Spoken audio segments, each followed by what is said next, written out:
Hello guys, welcome to my channel Himani physics tutorial. Guys, हम लोग हमारे कुलम्स लॉ के ऊपर टॉपिक पर न्यूमेरिकल्स कर रहे थे। तो ये हमारा थर्ड न्यूमेरिकल है उस टॉपिक से रिलेटेड इंपॉर्टेंट।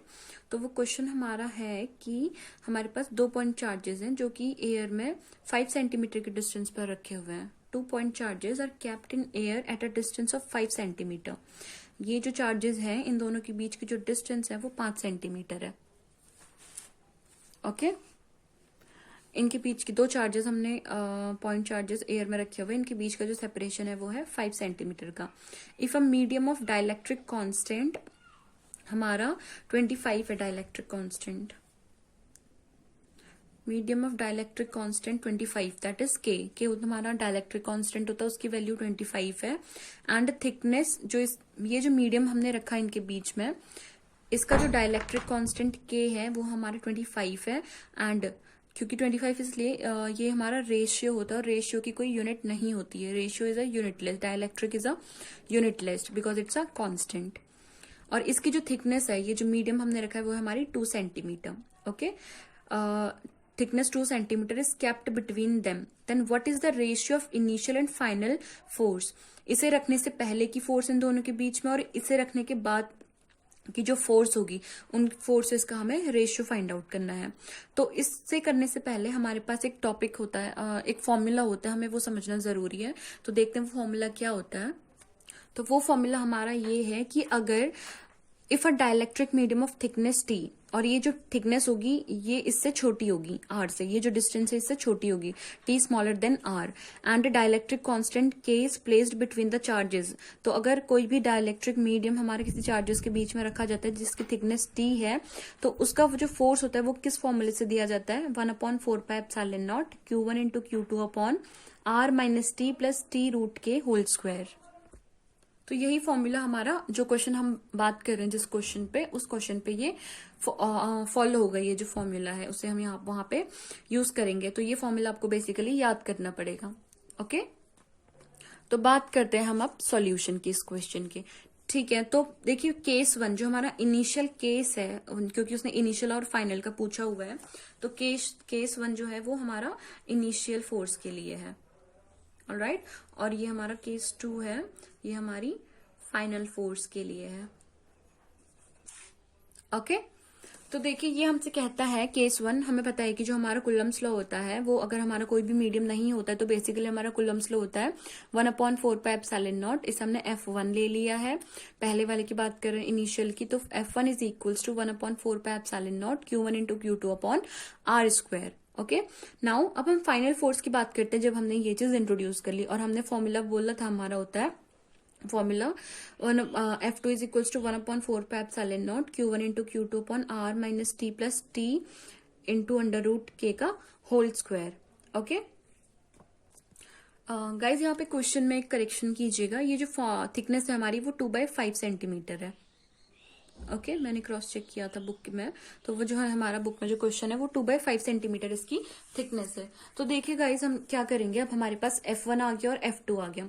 तो इसमें हम वैल्यू पुट करने से पहले F2 की हम नॉर्मली ऐसे ही नोट डाउन कर लेंगे, ताकि जो हमारी कैंसिल आउट होने वाली चीजें हम उसे कैंसिल आउट करेंगे। तो बेसिकली हमें करना क्या है, यहाँ पे हमें F2 अपॉन F1 करना है।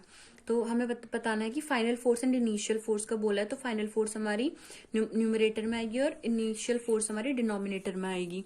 ओके, तो हमें F2 अपॉन F1 करना है। तो F2 अपॉन F1 करने के बाद क्या होगा, हमारा जो जो टर्म कॉमन है वो कैंसिल आउट हो जाएंगी। तो क्या टर्म कॉमन है हमारे पास, 1/4πε0 Q1 × Q2 और इधर से भी 1/4πε0 Q1 × Q2। तो ये टर्म्स आपस में हमारी कैंसिल आउट हो जाएंगी। होप कि आप समझ रहे हैं मैं आपको क्या बताना चाह रही हूँ।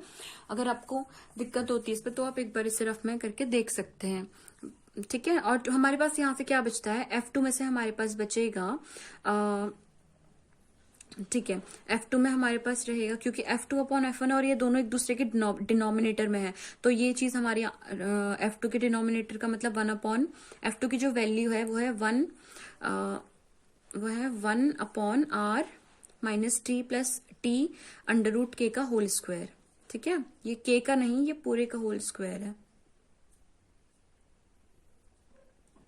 ओके, तो ये 1/F2 की वैल्यू और F1 की वैल्यू यहाँ से हमारे पास बची है, ये चीज कैंसिल आउट होने के बाद बची 1/R², दैट इज 1/R²। ये हमने उल्टा करके लिखा हुआ है यहाँ पे, ठीक है।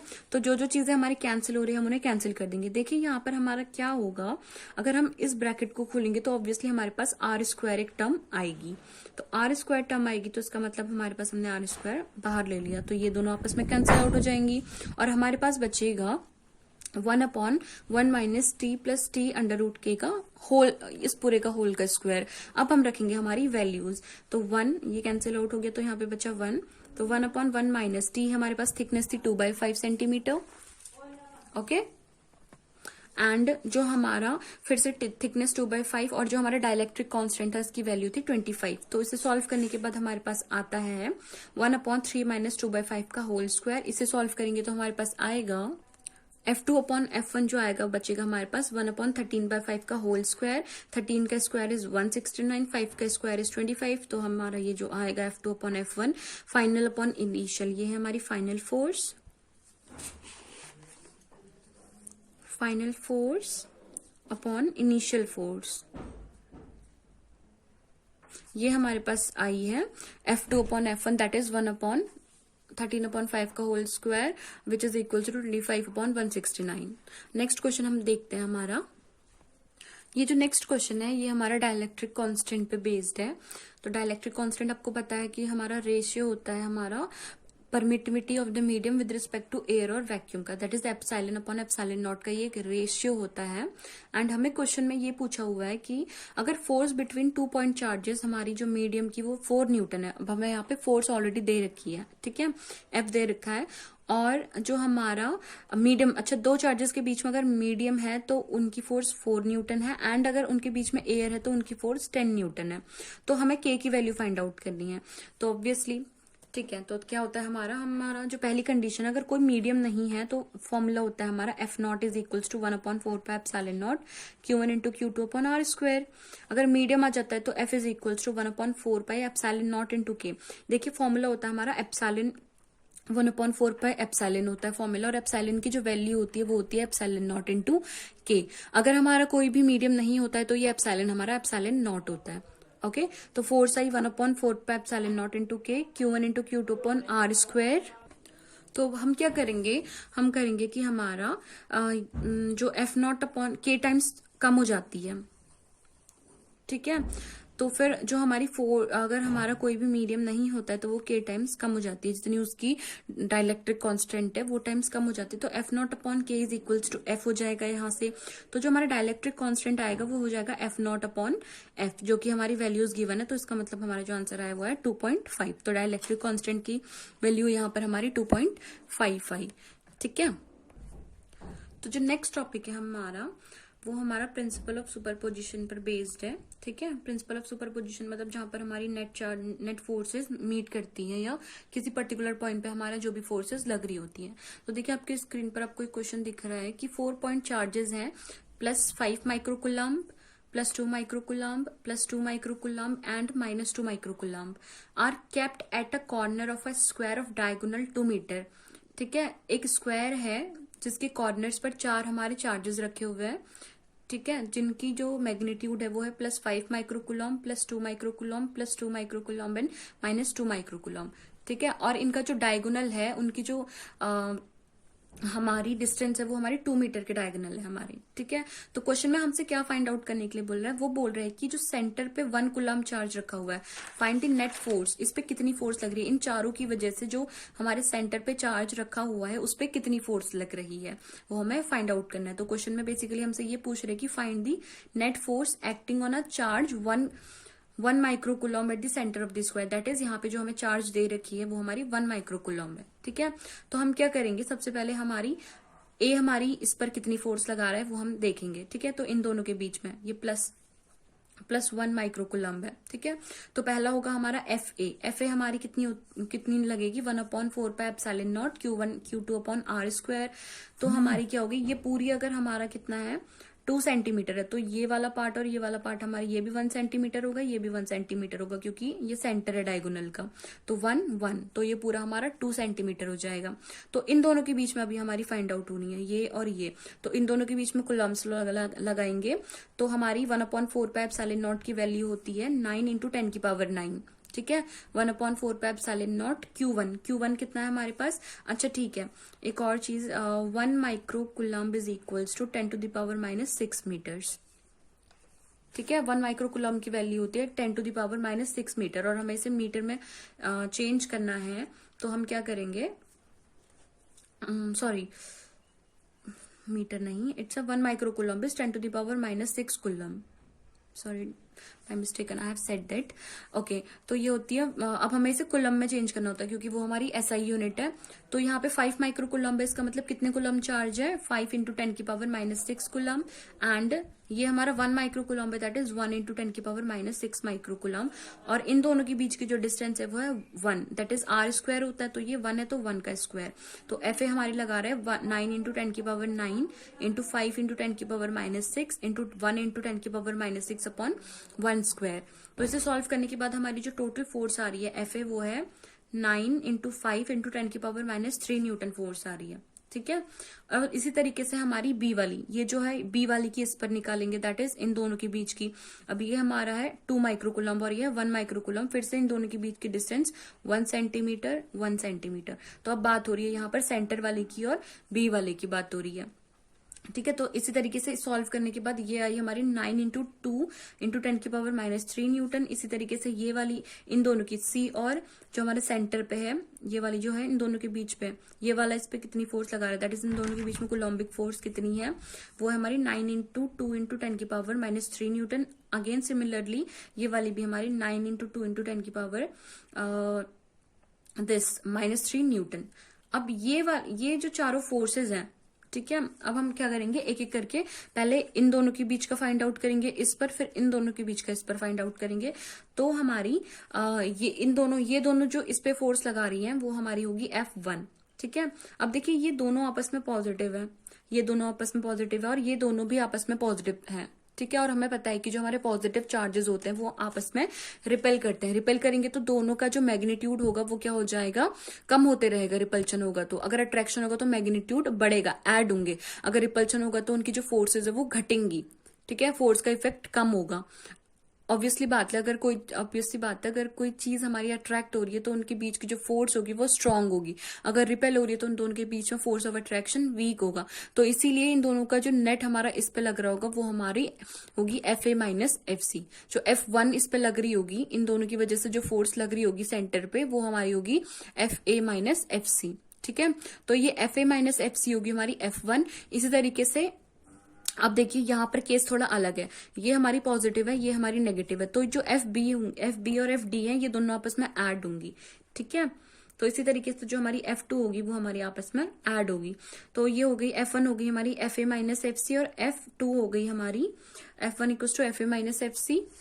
ठीक है, FA - FC, तो FA की वैल्यू 9 × 5 × 10⁻³ माइनस 9 × 2 × 10⁻³। इन दोनों को सॉल्व करके हमारा आया 9 × 3 × 10⁻³। और इसी तरीके से जो F2 होगी वो होगी हमारी FB + FC, क्योंकि ये दोनों आपस में फोर्सेस क्या है, अपोजिट है, और ये एक दूसरे को अट्रैक्ट करेंगे। तो फोर्स ऑफ अट्रैक्शन हमारा स्ट्रांग होगा और ये ऐड हो जाएंगे, इसका मतलब फोर्स ऐड हो रही है। तो FB की वैल्यू हमारे पास है 9 × 2 × 10⁻³ FC की वैल्यू है 9 × 2 × 10⁻³। और यहाँ पे ध्यान देने वाली बात ये है कि जब हम लोग हमारा चार्जेस का मैग्नीट्यूड लिखते हैं तो वो हमेशा पॉजिटिव आता है, उसमें हमारा कोई फर्क नहीं पड़ता है कि वो हमारा चार्ज नेगेटिव है या पॉजिटिव है। मैग्नीट्यूड लिखा जाता है हमेशा, इसलिए यहाँ पे साइन मैटर नहीं करता है प्लस या माइनस का।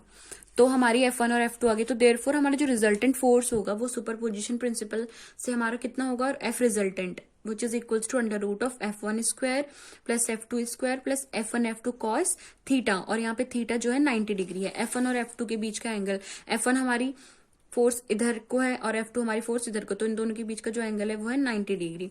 तो इस वजह से जो हमारा आया रिजल्टेंट वो आया F1 × F2 cos 90 डिग्री। और cos 90 हमें पता है हमारा होता है 0, तो cos 90 0 मतलब हमारे पास सिर्फ ये 2 टर्म्स बची। तो F1² + F2²। तो F रिजल्टेंट आ गया, F1 हमारी आई थी 9 × 3 × 10⁻³ और F2 हमारी आई थी 9 × 4 × 10⁻³ तो वो वैल्यूज हमने रख ली F1 का स्क्वायर प्लस F2 का स्क्वायर, 9 × 3 × 10⁻³ का स्क्वायर, 9 × 4 × 10⁻³ का स्क्वायर। तो यहाँ से हमारा क्या आ गया, 9 बाहर आ गया अंडर रूट से। ठीक है, इस वाले पार्ट से देखिए, इस वाले पार्ट से हमारा 9 3 से 27, 27 हमारा किसका स्क्वायर होता है, सॉरी कुछ 3 3 से 9। ओके, तो हमारा क्या होता है, ये ऐड हो जाएंगी हमारी मतलब 9 × 3 × 10⁻, तो इन दोनों में से हमारा क्या बाहर आएगा, 9 स्क्वायर हो जाएगा। तो ये हो गया हमारा, अगर हम इसे खोलेंगे तो ये हो जाएगा हमारा 9 का स्क्वायर, 3 का स्क्वायर, 10⁻³ का स्क्वायर। इसी तरीके से इसमें से अगर हमारा बाहर आएगा 9 का स्क्वायर, 4 का स्क्वायर और 10⁻³ का स्क्वायर, तो 9 का स्क्वायर इज 9। ओके, एंड जो हमारा 10⁻³ का स्क्वायर इज 10⁻³ और अंदर हमारे पास बचा 9 + 16। तो एफ रिजल्टेंट आई हमारी 9 × 10⁻³ × 5, क्योंकि इन दोनों का जो ऐड होता है वो 25 होगा, तो √25 इज 5। तो टोटल हमारी रिजल्टेंट फोर्स हमारी जो सेंटर पे लग रही है वो हमारी लग रही है 4 × 10⁻³ न्यूटन। तो ये था हमारा जो सेंटर पे रिजल्टेंट फोर्स लग रही है चारों कॉर्नर्स पे रखे हुए चार्जेस की वजह से, तो वो हमने फाइंड आउट कर ली। Okay, moving on to the next question. तो जो नेक्स्ट क्वेश्चन है वो हमारा इलेक्ट्रिक फील्ड इंटेंसिटी से रिलेटेड क्वेश्चन है, उस टॉपिक के बाद से रिलेटेड क्वेश्चन है। लाइक बेसिकली ये क्वेश्चन हमारा हम लोग कूलम्ब्स लॉ से ही सॉल्व करेंगे। तो क्वेश्चन ये कहता है हमारे पास दो चार्जेस हैं, 2 पॉइंट चार्जेस हैं जिनका सम है 7 माइक्रोकूलम्ब। ठीक है, they repel each other with the force of 1 Newton. वो एक दूसरे को रिपेल कर रहे हैं 1 न्यूटन फोर्स से when kept at 30 centimetre. That is उनके बीच की जो डिस्टेंस है वो भी हमें दे रखी है, वो फ्री स्पेस में रखे हुए हैं। तो आगे हमसे क्वेश्चन क्या कहता है देखते हैं। क्वेश्चन हमसे कहता है कैलकुलेट करने के लिए ये जो चार्जेस हैं इनकी वैल्यूज Q1 और Q2 की वैल्यू। हमें ये दे रखा है कि Q1 और Q2 चार्जेस का जो सम है वो 7 माइक्रोकूलम्ब है एंड इनके बीच का जो सेपरेशन है वो है 30 सेंटीमीटर। तो हमें पता है कि कूलम्ब्स लॉ से फोर्स हमारी होती है 1/4πε0 Q1 Q2/r²।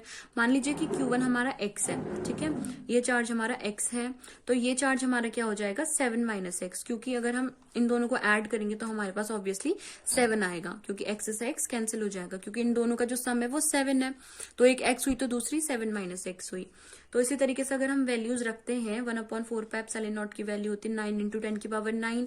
Q1 की वैल्यू हमने अज्यूम करी है माइक्रोकूलम्ब, ये भी माइक्रोकूलम्ब है, तो कूलम्ब में हमने चेंज किया, तो x × 10⁻6 coulomb into 7 - x into 10⁻6 coulomb upon, इसे हमने मीटर में चेंज कर लिया तो 0.3 का स्क्वायर। ठीक है, फर्दर सॉल्व किया, फोर्स हमें उन दोनों के बीच की हमें 1 न्यूटन दे रखी है और इसे हमने सॉल्व किया तो 9 × 10⁹ into x into 7 - x into 10⁻12, क्योंकि पावर ऐड हो गई हमारे पास और ये हमने एक साथ लिख लिया। तो 1 is equals to 7x - x² into 10⁻1, क्योंकि ये दोनों हमारी कैंसिल आउट हो गई पावर्स, तो बची 10⁻1। वो कैसे, क्योंकि एक 10 की पावर हमारे पास 9 थी यहाँ पर, ठीक है, तो ये हमारी 10⁻2 थी, ऊपर गई तो ये हुई 10⁻−10, तो 10⁻−10 में से 10⁻9 गई तो 10⁻−1 बची हमारे पास। सॉरी, आपको दिखा नहीं शायद। ओके, तो ये कैसे हुआ मैं बताती हूँ आपको। 9 × 10⁻9 into x into 7 - x into 10⁻−12 और नीचे था 10⁻−2, 9 × 10⁻−2। ठीक है, तो ये अब क्या हुआ हमारे यहाँ पे से ये 10 की पावर ऊपर गई -2, तो ये 10⁻−10 बनी। 10⁻−10 में से 10⁻9 अगर हम देखेंगे, क्योंकि बेस सेम होते हैं तो पावर ऐड हो जाती है मल्टीप्लाई में, बट ये 10⁻−10 है और ये 10⁻9 है, तो ग्रेट पावर हमारी -1 है, 10⁻−10 थी तो बची हमारे पास 10⁻−1। तो फर्दर हमने इसे सॉल्व किया तो एक हमारी क्वाड्रेटिक इक्वेशन बन के आ गई। अगर हमारी x की वैल्यू आ जाएगी तो हमारी बाकी वैल्यूज भी आ जाएंगी। ठीक है, तो ये बचा हमारे पास 10 इधर आया हमारे पास और ये बचा हमारे पास 7x - x²। ओके, क्योंकि ये 10⁻1 नीचे आएगा, फिर ये ऊपर आएगा तो ये 10 की पावर पॉजिटिव दैट इज 1 हो जाएगी, तो ये 10 हुआ। अब सारी टर्म्स हम इधर लेकर गए, तो जो ये नेगेटिव टर्म है ये पॉजिटिव बन जाएगी, तो x² -7x+10 which is equals to 0। तो एक्स स्क्वायर, और इसको हम हमारे मिडिल टर्म स्प्लिट करने वाले फॉर्मूले से अगर हम खोलेंगे तो ये 5 + 2x+10, x square -5x -2x+10 is equals to 0। तो यहाँ से हमारा क्या कॉमन आया, x, अंदर बचा x -5, इधर से हमारा -2 कॉमन आया तो अंदर बचा x -5 इक्वल टू 0। तो यहाँ से x या तो हमारे पास -2 आएगा या x हमारे पास 5 आएगा। तो x की दो वैल्यूज आई हमारे पास, ठीक है। तो Q1 हमारे पास आया 2 माइक्रोकुलम, एंड जो हमारा Q2 आया वो कैसे आएगा, Q2 आया हमारे पास यहाँ से, ये था हमारे पास 7 - x, Q2 is equals to 7 - x, that is 7 - 2 which is 5, ठीक है। तो यहाँ से आया 5 माइक्रोकुलम।